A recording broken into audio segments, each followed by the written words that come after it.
Landon West had never thought much of the suburban sprawl he now called home. It wasn't where he grew up, nor where he planned to stay forever, but it offered the kind of quiet that didn't ask questions. His house sat at the end of a narrow cul-de-sac, tucked into the edge of an old neighborhood that had been slowly swallowed by newer developments and increasingly watchful neighbors. The street had no sidewalks, no streetlights, and no real traffic. That suited Landon just fine. After years of rotating night shifts as a remote facility dispatcher for the Regional Water Authority, he'd learned to appreciate silence and routine more than most. He lived alone, worked at night, and spent his daylight hours trying to rest while the rest of the world moved past him unnoticed. The house had belonged to his late uncle, a man with a strong dislike for bureaucracy and a preference for paper trails that no one could trace. Landon inherited not just the property, but also its irregularities. The unpaved driveway that curved awkwardly onto his land, the strange boundary lines drawn decades ago before HOA regulations reached this far, and the old Ford pickup that sat under the carport, mostly idle except for weekly grocery trips and supply runs. That truck was as much a part of the property as the foundation itself. It was a 1976 F-150, sun-faded and rusted in places, but solid and dependable. Landon had spent months quietly repairing its engine, replacing the battery, resealing the cab windows, and fixing the brakes. It wasn't flashy or valuable, but it had weight, both physical and sentimental. He didn't consider himself nostalgic, but the truck made him feel like someone had left him something with roots. On a pale gray morning in early spring, Landon returned from a double shift. The sky was still heavy with low clouds, and a soft drizzle misted his windshield. He parked at the bottom of his driveway, as he always did, and trudged inside, locking the door behind him before shedding his damp hoodie and boots. He microwaved leftover soup, ate standing up in the kitchen, and collapsed onto the couch without even turning on the TV. He slept through the morning, deeply and without interruption, which made what happened next all the more surreal. When he woke up shortly after noon, the sky had brightened slightly. He stretched, shuffled into the kitchen for coffee, and happened to glance out the front window toward the driveway. For a few seconds, his brain failed to register what he was seeing. The driveway was empty. The truck, his truck, was gone. There were no tire marks, no notes, no damage. It wasn't there. Just bare gravel and wet concrete. His first instinct wasn't panic, but disorientation. Maybe he'd parked it elsewhere and forgotten. Maybe he'd lent it to someone, though the very thought made no sense. He wasn't that kind of person, and there was no one close enough to borrow anything from him without asking. He stepped outside barefoot, letting the drizzle touch his face as he stared at the empty space with a dull sense of disbelief. He walked down the driveway slowly, scanning the street, checking both directions. Nothing. No sign of forced entry, no broken locks, no broken glass. The truck had simply vanished. The thought of theft crossed his mind, but he dismissed it quickly. Who would steal a 40-year-old truck with a rebuilt engine and no resale value? Still, he went back inside, grabbed his phone, and called the non-emergency police line. The dispatcher was polite but brief. No vehicles matching that description had been reported stolen in his area. But something in her tone shifted when he gave his address. After a pause, she asked him to wait while she checked another database. A few minutes later, she returned with an answer that felt even more confusing than silence. "Your vehicle," she said carefully, "was removed by a private towing company earlier this morning, at the request of a local homeowners association." Landon stood in his kitchen, the phone pressed to his ear, heartbeat now racing with confusion. "That's not possible," he said quietly. "I'm not part of any HOA." "Well," the dispatcher replied, "I suggest you contact the tow company directly. They'll have the details." Then she thanked him for his call and disconnected. Landon stared at the screen for a long moment before lowering the phone. Something was wrong, very wrong. The tow company's address was printed on the dispatcher's note, and after pacing his kitchen for several minutes, Landon decided to call before showing up in person. He hated the idea of dealing with anyone over the phone after working so many years in a job where clarity meant everything, but he needed answers quickly. When the line picked up, the voice on the other end was detached and impatient, the kind of tone that had been trained to sound efficient but only came across as dismissive. Landon gave his name, his address, and the details of the missing truck. There was no hesitation. "Yes, sir. That vehicle was towed at 8:47 this morning," the clerk said as if reading from a script. "Removal was authorized under Community Compliance Code. You'll need to pay the storage balance before arranging release." Landon felt his grip tighten on the phone. "Authorized by who? I never requested a tow. That's my property, parked in my driveway. Not on the street, not blocking anything." "My driveway." The clerk didn't even sigh. "According to the form we received, it was reported as an inoperable vehicle left on common access property. The request was signed by an HOA compliance officer. If you're disputing the claim, you'll need to take it up with the association. Our role is just enforcement and storage." Landon pressed, demanding to know the name of the compliance officer, and after a long pause filled with keyboard clicking, the clerk answered, "Karen Moreland." The name meant nothing to him. He'd lived in that cul-de-sac for nearly 3 years and never met or even heard of a Karen. There was no Karen on his street, no Karen at the utility meetings, and certainly no Karen at the county registrar when he'd done the paperwork after inheriting the house. "And which association is this?" he asked, trying to control the edge in his voice. "Because my property is not under HOA jurisdiction." The clerk's tone cooled further, slipping into the familiar cadence of someone who had had this argument before. "Sir, we have no authority to evaluate boundary disputes. The request came from Meadow Ridge Homeowners Association, Section C. They prepaid for storage. If you'd like the truck back, you'll need to cover daily fees and administrative costs." The words hung in the air like static. Prepaid for storage. Someone had not only ordered his truck removed, but also advanced money to ensure it stayed locked away. This was no mistake. Whoever had filed the request had intended to bury him in bureaucracy from the start. Landon swallowed back his frustration, thanked the clerk in a flat tone, and ended the call. He sat at his kitchen table for a long time, staring at the grain of the wood, trying to piece together what had just unfolded. His uncle had told him once that the neighborhood had resisted being absorbed into Meadow Ridge when the subdivision expanded years ago.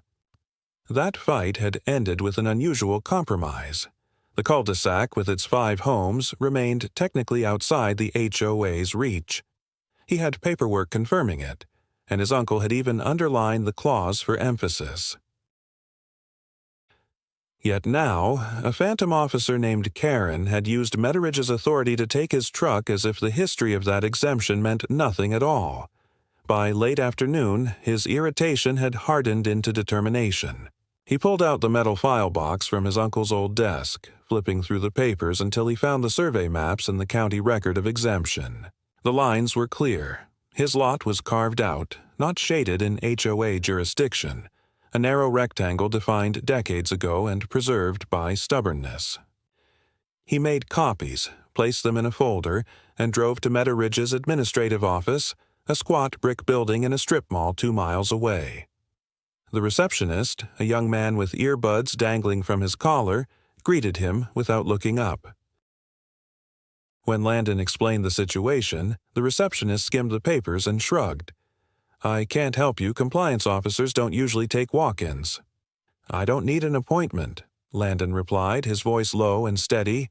"Someone named Karen Moreland filed fraudulent paperwork under your letterhead and had my property seized. I need to speak with whoever supervises compliance." That made the receptionist glance up, uncomfortable. "Moreland?" he repeated slowly, as if the name were unfamiliar. "Yeah, she's temporary staff. Started last week. I don't have her schedule." Landon pressed harder. "Give me her office number. Email. Anything." The receptionist typed reluctantly, then frowned. "Weird. She's listed, but her contact info is blank. No phone, no internal extension." The silence stretched as Landon realized he was being stared at like someone chasing a ghost.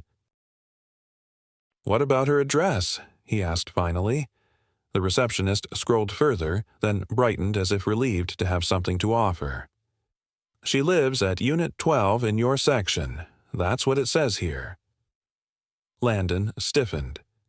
Unit 12 was an abandoned house in his cul-de-sac, empty for at least a year. The windows had been boarded once and then removed, the grass overgrown. He had passed it every day, never seeing so much as a light or a car in the driveway. And now it was listed as the residence of the person who had stolen his truck with official paperwork. He left the office with more questions than answers, his folder clutched tightly under his arm. The drizzle had thickened into real rain, and as he stepped into it, he felt an odd chill that had little to do with the weather. Someone had not just made a clerical error. Someone had constructed a person out of thin air, slotted them into the system, and used them to remove his vehicle. A false name, a false address, and a process that was convincing enough to make the tow company obey without hesitation. He drove home slowly, eyes fixed on the road, mind circling the same thought over and over. If they could fabricate a person, how far did it go? And why had they chosen him, a man who lived on the edge of their jurisdiction in a dead-end street where no one ever looked twice? When he arrived back at the cul-de-sac, the rain had stopped, leaving the pavement slick and shining. He turned his headlights toward Unit 12 as he passed. The house sat silent and unlit, its front door closed, its yard cluttered with fallen branches. But for the first time, Landon noticed something he couldn't shake. The blinds on the second floor had been drawn tightly shut. He couldn't remember them ever being closed before. The next morning, Landon returned to the tow company in person, a folder of documents tucked under his arm and the kind of determination that had burned through his fatigue.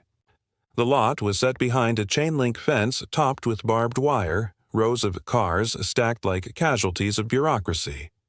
The air smelled faintly of oil and wet asphalt, and a single fluorescent light flickered above the office window. Inside, the receptionist looked no different from the one he had spoken to on the phone. Detached, professional to the point of disinterest, tapping keys as though every request were already a nuisance. Landon presented his ID, his property survey, and his county exemption papers in a single sweep across the counter. He explained carefully, deliberately, that his property was not within the HOA's reach, that the removal had been unauthorized, and that the vehicle was his by legal right. The receptionist scanned the pages, flipped them back, and set them down with the kind of quiet dismissal that felt rehearsed. "That's all between you and Meadow-Ridge. Our company operates on the paperwork we receive." The paperwork was signed. "Storage fees apply. We can't release the vehicle without payment in full." The words were clipped, rehearsed, final. Landon asked how much they were demanding. The receptionist tapped again, printed a slip, and slid it forward. The number nearly made Landon laugh in disbelief. $470. Less than 24 hours had passed since the tow. "That's impossible," he said, voice low and heavy. "You're charging me more than $400 for a truck you took from private property based on fraudulent paperwork?" The receptionist didn't blink. "Rates are listed in the contract. Daily fees, administrative costs, prepayment of disposal if necessary. It's all standard procedure." Landon pushed the papers back toward him, his tone sharp. "I'm telling you that paperwork is fake. There is no Karen Moreland. There's no compliance officer. My street is exempt. You are holding stolen property." The receptionist leaned back slightly, finally showing the first trace of discomfort. "Sir, if you believe the paperwork was fraudulent, you'll need to file a dispute through the HOA or in court. We cannot resolve that here." The message was clear. It didn't matter if the papers were forged. The truck was trapped until he paid. And worse, the slip included a line at the bottom that froze him in place. If vehicle not retrieved within 7 calendar days, storage company retains right to auction. He folded the slip carefully, slid it into his folder, and walked out without another word. The sunlight outside seemed sharper than before, cutting into his eyes. The lot around him full of cars that might once have belonged to other people who had faced the same impenetrable wall of procedure. Back home, he spread the documents across his kitchen table again, searching for any gap he had missed. He called the county registrar, explained the situation, and was told, with polite finality, that property disputes with Meadow-Ridge were common and often complicated. They could confirm his exemption was still valid, but they had no power to stop the tow company from acting on HOA paperwork. "That's a civil issue," the clerk said. "You'll need to resolve it through legal channels." Legal channels meant time he didn't have. Later that evening, restless and unwilling to sit idle, he walked past Unit 12 again. The house loomed in the pale light of sunset, quiet and overgrown, but he noticed a fresh detail. A thin stack of envelopes tucked just inside the front door, visible through the glass pane. The envelopes were new, their edges sharp, not weathered like the junk mail that usually accumulated in an abandoned house. He stood there a long time, trying to decide whether to knock, whether to even step closer. The street was empty, his neighbor's curtains drawn, the silence broken only by a dog barking in the distance. Finally, he turned away, forcing himself back home. But the image of those fresh envelopes would not leave his mind. Someone had been there. 2 nights later, the escalation became undeniable. A letter arrived in his mailbox, delivered not by the postal service but slid under the flap with no stamp. The envelope was blank, sealed neatly with his name written in clean block letters. Inside was a single printed sheet. Notice of vehicle abandonment. This vehicle is scheduled for auction on April 14th under Section 8B of Community Compliance. As the property has been deemed unclaimed, ownership will transfer upon sale. Authorized by Compliance Officer Karen Moreland. His name was not listed. His address was not listed. The letter treated the truck as an object without an owner, and the date given was less than a week away. The anger that rose in him was different this time. Not just frustration, but a cold realization that he was being targeted with precision. The paperwork was not sloppy. It was crafted with enough credibility to slide past clerks and gatekeepers, to transform his truck into an unclaimed asset with bureaucratic authority. And it was happening quickly, as though someone were testing how fast they could take something from him before he could react. That night, Landon sat in his dark living room, the letter on the coffee table, the sound of distant traffic muffled by the closed windows. He thought about his uncle, about the stubborn insistence on keeping the house free of Meadow-Ridge's reach, about the old truck parked in the same driveway for decades without issue. He thought about the receptionist's blank stare, about the envelopes behind the glass door of Unit 12, about the name Karen Moreland, that seemed to exist only on forms and notices. He realized with a slow, creeping certainty that this was not an accident of paperwork or an overreach by a nosy neighbor. Someone had invented an authority, tested it against him, and was now daring him to try and fight it. When he finally stood, stretching his stiff limbs, he felt the weight of the choice pressing against him. Either he accepted the theft, paid the ransom, and hoped to bury the problem, or he pulled the thread and discovered just how deep the fabrication ran. And as he glanced out the window one last time before bed, he thought he saw in the distance the faint glow of a light flicker behind the upstairs blinds of Unit 12. The morning after the abandonment notice, Landon decided that guessing at motives and names was wasting the few days he had before the auction clock ran out.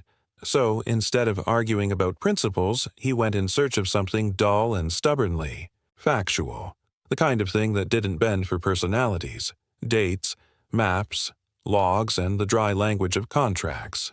He began at the county's mapping office because boundary lines had started this mess in the first place. and although the counter clerk wasn't empowered to solve disputes, she did point him toward the public terminal where the parcel layers could be viewed with timestamps.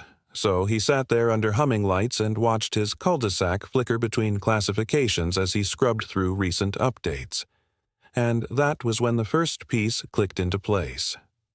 For a 48-hour window, too. Weeks earlier, the cul-de-sac had been temporarily labeled as Common Access, Debris Route C, a designation used when contractors are authorized to sweep storm junk from streets after heavy winds.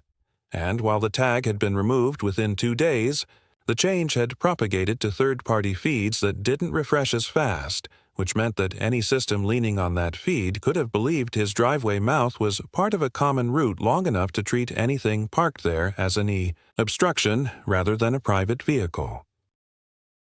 He printed the revision log, tucked it with his survey, and drove straight to Meadow Ridge's administrative office again, not to demand an apology, but to ask for a person who understood their software, because whatever else was going on, a misclassification had lit the fuse. The operations manager, who met him in a glassed-in room, sharp, pale, visibly overloaded, looked over the county printouts, frowned at the time-stamped layer names, and admitted that their compliance portal ingested those same flags to prioritize sweeps after storms, and then, almost as an afterthought, she typed Karen Moreland into her staffing panel and turned the screen slightly so he could see that the profile wasn't a hire, so much as a generic service identity created during a contractor. Changeover, a catch-all account that auto-assigned work orders when no specific officer was on duty, and that, for reasons no one had yet audited, had been left with the authority to trigger certain routine removals without a second human sign-off, whenever a location wore the debris route badge. In other words, the signature on the tow order had never belonged to a neighbor in a blazer with a clipboard. It was the label of a workflow, a name used to avoid breaking the system during a staffing gap, and in the small turbulence created by a 2-day map error, the workflow had behaved as if his truck were blocking a shared path and sent the request to the tow company with all the right boxes ticked. The manager made a few calls with that tight, embarrassed professionalism people adopt when they realize the problem is not malicious yet still indefensible, and by the time she hung up she had promised to send a hold notice to the tow yard and to push a correction to their vendor so no other addresses from the cul-de-sac would be flagged. She even offered, in careful language, to issue letter acknowledging that Meadow Ridge had relied on a transient classification, and that the removal should not have occurred. None of it felt like triumph, because the tow yard had its own rules and its own clocks. So Landon drove there next with the letter in his folder, and the counter employee scanned it, nodded in a way that suggested she'd seen stranger paperwork, and explained that while the notice would halt the lien process and prevent the auction from posting, release still required either the fees or an internal authorization code that only the requester could generate, which in their system meant the same generic service identity that had started this cascade. And of course there was no person to answer that email or pick up that phone because the inbox belonged to the portal itself. The employee, perhaps sensing that he wasn't a man looking to make a scene, offered something else, the date-time log of the tow request as it arrived, which showed the order had been bundled with 3 other removals labeled Sweep C, all within minutes of each other, and all of them located on streets that, when Landon later checked, had worn the same temporary debris tag during that storm window. The pattern was frustrating in its banality. Not a vendetta, but a sloppy intersection of automated priorities and human inattention, and that blandness made it feel more dangerous because it didn't need anyone to push it forward. On his way out, he asked where the truck was being stored and learned it had been moved to a satellite lot for space, a detail that struck him as both routine and strategic because every additional transfer meant more friction if something went wrong with the hold. He wrote down the new address anyway, unwilling to be surprised by geography again.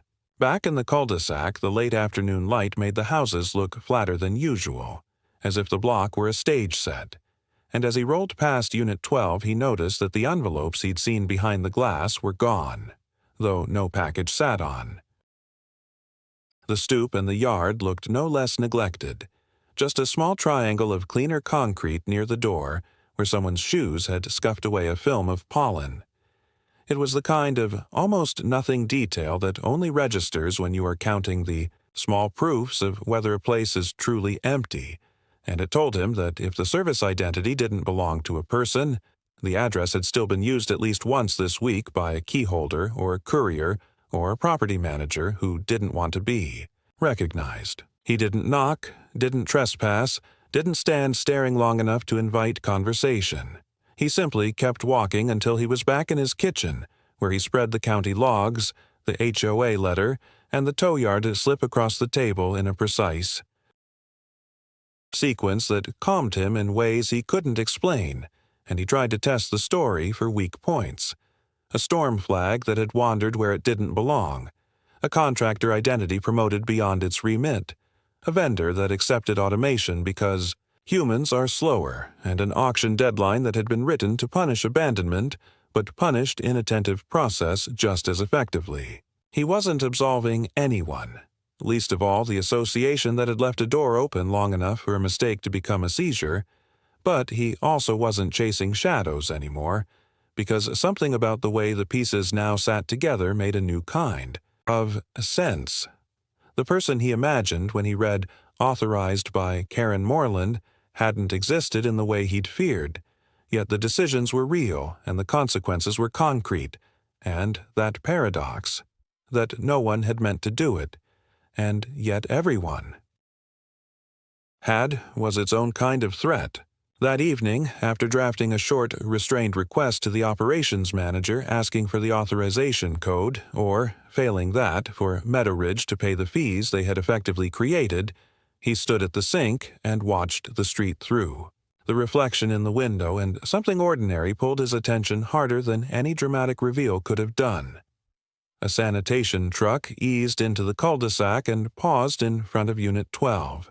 Not to pick up bins, but to let a worker step down and remove a thin plastic tag from the stop valve by the curb, a tag that indicated a temporary shutoff earlier in the month, which meant whoever held keys to that property had arranged municipal service adjustments recently, and while that alone proved nothing sinister, it suggested that the address functioned as a hinge between systems, in the same way the generic compliance identity had been a hinge between departments, a place where automated decisions and human errands met without anyone claiming responsibility. Landon didn't move to intercept or to ask questions, because asking the wrong person the right question at the wrong time only taught them which details mattered to him. So he let the truck rumble away and returned to his table, where the paperwork waited with the patience of things that cannot be hurried, and he understood that the midpoint of his problem was not a showdown, but a diagnosis. He had found the timing error and the hollow signature, and now, to actually bring his truck home, he needed to force one system to acknowledge another in writing before the ticking clock turned silence into transfer, and that meant finding the one person whose job required them to bridge those hinges, not because they were a villain, but because they had to sign something for the machine to stop. By the time Landon thought he had carved out some ground with the HOA's letter acknowledging their mistake, the pressure shifted in ways he had not anticipated. The auction date was still looming. The hold for Meadow Ridge had not yet propagated to the tow company system, and every phone call left him repeating the same facts to clerks who sounded increasingly skeptical, as if his insistence itself marked him as unreasonable. What unnerved him most was how the narrative began to tilt subtly against him, not through grand accusations but through small, cumulative distortions that made him seem negligent. He noticed it first in a conversation with his neighbor 2 houses down, a woman who rarely spoke to him except in polite nods. She asked if he had finally gotten rid of that junk truck.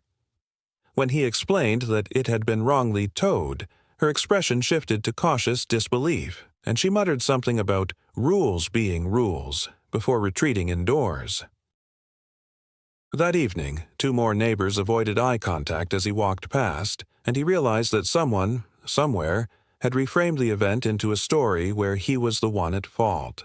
The following day, his mailbox contained a glossy notice printed on Meadow Ridge letterhead, identical in tone to the abandonment notice but this time addressed to the residents of Section C.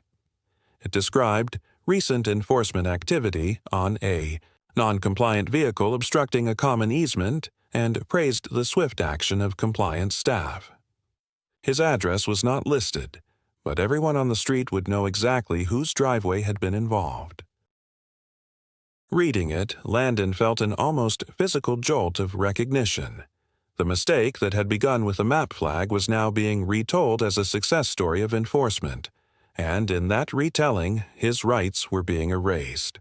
He crumpled the paper, but the damage had been done because by the time the sun set he saw two people walking their dogs stop deliberately at the end of his driveway, glance at the gravel, and shake their heads in disapproval. He wanted to shout that his land was exempt, that he had proof, that the HOA itself had admitted fault, but shouting would only confirm whatever rumors were spreading.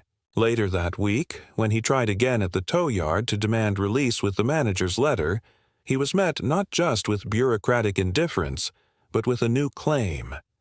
The vehicle had been flagged for safety inspection due to possible mechanical hazards. He knew this was nonsense. He had rebuilt that engine bolt by bolt, and the truck was as sound as any machine its age, but the implication was clear. Even if he cleared the paperwork trap, they could stall indefinitely under the guise of safety. He demanded to see the inspection report, but the clerk only repeated that it was pending.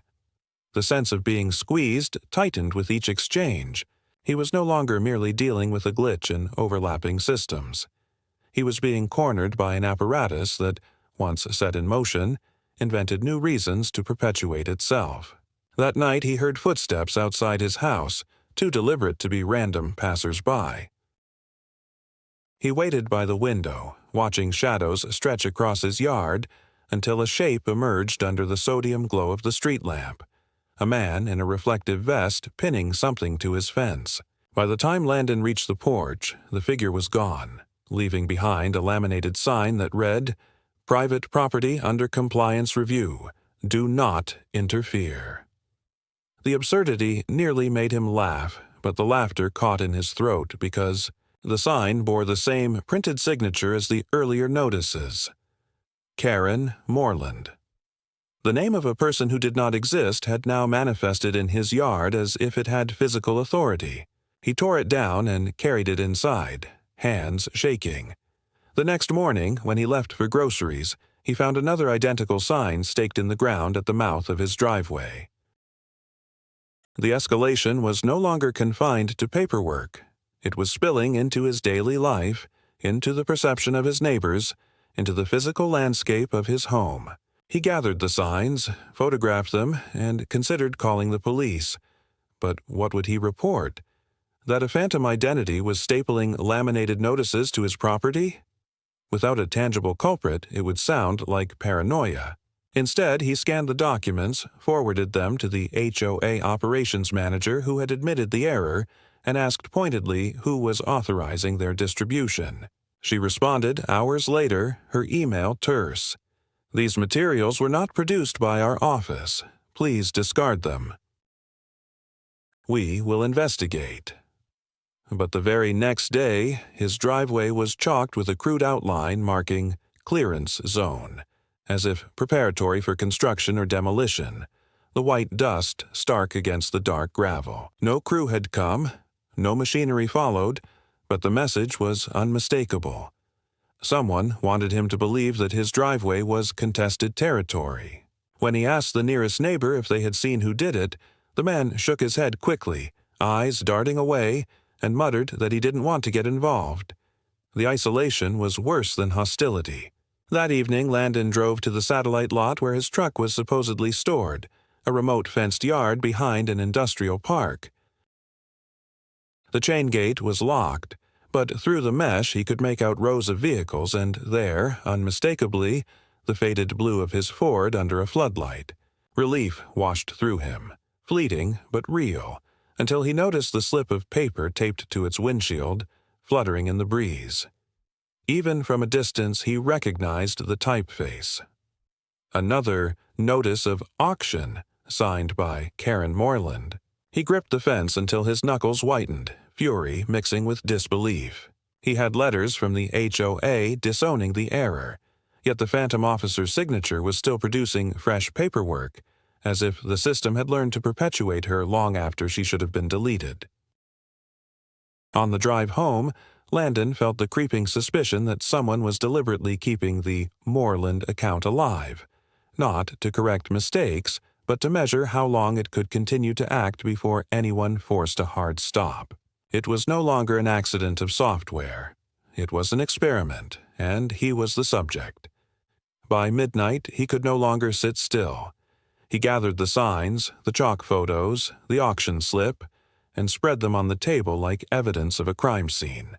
He knew that if he didn't escalate his own response, the narrative would consume him, turning his driveway into common access, his truck into abandoned property, his objections into non-compliance. For the first time, he allowed himself to imagine that the end of this might not be a neat resolution through forms and polite letters, but a confrontation with whoever was hiding behind that empty name. Someone who had discovered just how powerful a ghost could be when given official. Stationary, and as he sat in the dim kitchen light, the sound of distant thunder rolling outside, he whispered to no one in particular, "If Karen Moreland doesn't exist, then who keeps writing her signature?" The storm that had been building all week finally broke on the day Landon decided he would no longer wait for answers to come in the form of polite emails or vague promises of internal investigation. He arrived at the HOA's administrative office just after noon, rain hammering the roof of his truckless sedan, the windshield wipers struggling to keep pace with the sheets of water. The building looked smaller than before, almost fragile against the backdrop of lightning splitting the horizon. He walked in soaked, folder in hand, and demanded to see the operations manager. The receptionist tried to stall him, muttering about schedules and appointments, but the steel in his voice made her relent. Within minutes, he was in the same glass-walled conference room where, weeks earlier, the mystery of Karen Moreland had first been revealed as a service identity. Now, though, the manager looked paler, visibly cornered as though she had been waiting for this confrontation all along. Landon spread the evidence across the table, the photographs of laminated signs, the chalk outlines, the auction slip taped to his truck's windshield even after the supposed hold had been issued. His voice was low but relentless as he explained that the phantom officer's name had continued to authorize actions in the system, even after the account was supposedly deactivated. The manager admitted, with halting words, that she had received multiple complaints from other residents about similar anomalies. Work orders issued with no identifiable requester, fees applied to accounts without human review, even a case where lawn equipment had been confiscated as abandoned. The name was always the same: Karen Moreland. "But here's what you don't understand," Landon said, leaning closer, rain dripping from his jacket onto the polished table. "This isn't just a clerical ghost. Someone is feeding it.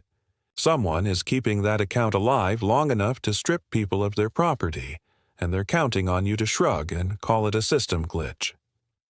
The manager's lips trembled before she finally whispered, "It isn't supposed to be permanent. The vendor told us it was temporary, just until they finished integration testing. But once it worked, it kept being used, and not by us alone." That phrase hung in the air like a confession. Not by us alone. Landon pressed her, but she shook her head, clearly terrified. By late afternoon, with the storm easing into a steady drizzle, Landon drove straight to the satellite tow lot, armed now with the HOA's own acknowledgement that the account was illegitimate. He parked along the chain-link fence and stood under the weak glow of the floodlights until an attendant approached warily. Landon held up the folder and said, "You are holding my truck on the authority of a ghost. The HOA has admitted it. I want it released." The attendant shook his head, repeating the line about needing a release code. Landon snapped the folder open and slammed the latest HOA letter onto the counter, his finger stabbing at the sentence. The account known as Karen Moreland was not a valid officer designation. For a long moment, the attendant said nothing. Then reached for a phone and dialed his supervisor. The conversation that followed was tense, hushed, filled with half-heard fragments: authorization conflict, legal liability, chain of custody. Finally, the attendant returned with a slip of paper and muttered, "We'll release it tonight. But you should know, this won't stop it from happening again. If someone wants that vehicle tagged, they'll find a way." Landon didn't reply. He only nodded once, a curt gesture, and followed him through the rain toward the rows of vehicles. When he saw the familiar faded blue of the truck, something unspooled inside him. Relief laced with fury, as though retrieving it only underscored how precarious ownership had become in the shadow of a fabricated signature. But the night did not end with the return of the truck. As he climbed into the cab, smelling the damp upholstery, he noticed another paper folded carefully on the passenger seat. This one was not laminated, not official, but handwritten in a clean, deliberate script. It read, "The system works because no one questions it. You questioned it. That makes you visible. K." Landon stared at the note until the letters blurred in the dim light. For the first time, he allowed himself to feel not just anger, but dread, because this was no longer about a bug in a database or a misfiled work order. Someone had seen his resistance, acknowledged it, and answered in a way that carried the weight of a threat. When he drove home that night, the truck rattling familiarly beneath him, the rain tapering into mist, he understood that the climax of this ordeal was not measured by whether he had recovered the vehicle, but by the knowledge that in pulling back the curtain, he had stepped into the line of sight of whoever was using the ghost of Karen Moreland as a weapon. The battle for his driveway had become something larger, something far less predictable, and as he pulled into the cul-de-sac and cut the headlights, he saw the blinds in the window of Unit 12 twitch, as though someone had been waiting for him to return. In the days that followed the storm and the uneasy return of his truck, Landon tried to resume the rhythms of his life, but the air around the cul-de-sac had changed in ways that were subtle yet undeniable. The neighbors who once looked at him with suspicion now avoided looking at him at all, as though his ordeal had marked him with something contagious. The laminated signs disappeared, the chalk outlines faded with the rain, and no new notices arrived in his mailbox, yet the silence was heavier than confrontation. The HOA sent one final letter on crisp stationery, acknowledging in the flattest possible terms that procedural irregularities had led to unintended consequences, and that corrective measures had been implemented. They offered no apology, no restitution, only the assurance that the matter was considered closed. Landon folded the letter and placed it in his file box alongside the others. Not because he trusted their closure, but because he understood that keeping the record intact was the only defense he might ever have.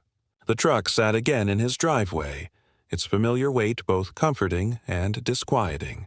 He drove it sparingly now, not out of fear that it might be taken again, but because every time he turned the ignition he remembered the slip of handwritten paper left on the passenger seat, the note signed only with the initial K.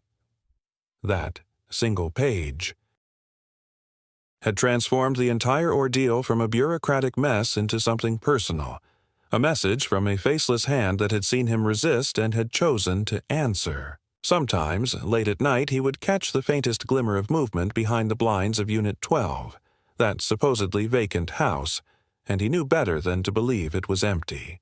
Whoever had used the ghost name would not need to reveal themselves openly. The power of such a construct lay precisely in remaining intangible, a fiction that nonetheless dictated real outcomes. Landon came to accept that what he had won was not a victory in the conventional sense. The truck was home, But the system that had nearly erased his claim to it remained in place, still capable of conjuring authority out of nothing more than a line of code and a rubber-stamped form. What he had gained instead was awareness, that property and rights were not protected by paper alone, but by vigilance, by the willingness to question, to gather proof, and to refuse the easy convenience of silence. On a quiet evening, he stood in his driveway, hand resting on the truck's worn hood, and felt the steady pulse of rain beginning again on the roof of the cul-de-sac. He knew the game would not end here, but he also knew that he had crossed a threshold from which he would not retreat. If they came again, whether under the name of Karen Morland or some other fabricated officer, they would find a man no longer willing to doubt his own ground.